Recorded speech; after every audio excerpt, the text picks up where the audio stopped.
ఇళయ దళపతి విజయ్ రాజకీయాల్లోకి వచ్చేశారు. ఇటీవల విజయ్ సొంత పార్టీ పెట్టబోతున్నారంటూ వచ్చిన వార్తలు వైరల్ అవుతున్న నేపథ్యంలో రీసెంట్ గా ఆయన తన పార్టీని అధికారికంగా ప్రకటించారు. తమిళగా వెట్రి కలగం అనే పేరు ఫిక్స్ చేశారు. త్వరలోనే పార్టీ అజెండా ఏంటనేది కూడా అనౌన్స్ చేస్తానని చెప్పారు ఆయన.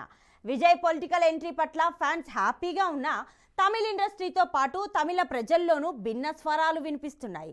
ఆ డీటెయిల్స్ ఇప్పుడు చూద్దాం. కోలీవుడ్ స్టార్ దళపతి విజయ్ ఏళ్ల తరబడి నిరీక్షిస్తున్న అభిమానుల ఎదురు చూపులకు తెరదించుతూ రాజకీయ పార్టీ ప్రకటించేశారు. తమిళనాడు ఎన్నికల బరిలో తన పార్టీని నిలపబోతున్నారు దళపతి. ఇందులో భాగంగా శుక్రవారం ఆయన ఢిల్లీలోని భారత ఎన్నికల సంఘంలో పార్టీ పేరు నమోదు చేశారు.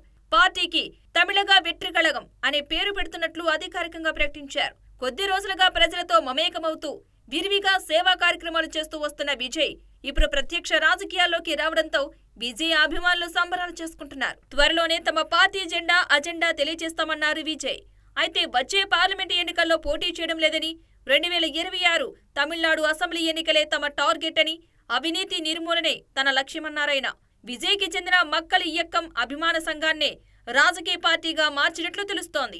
దీనికి గుర్తింపు లభించేందుకు కేంద్ర ఎన్నికల సంఘానికి గతంలోనే దరఖాస్తు చేసుకున్నారు. పార్టీ పేరు, విధానం, సిద్ధాంతం తదితర అంశాలపై చర్చించేందుకు సీనియర్ నేతలతో విజయ్ సమావేశాలు నిర్వహించారు.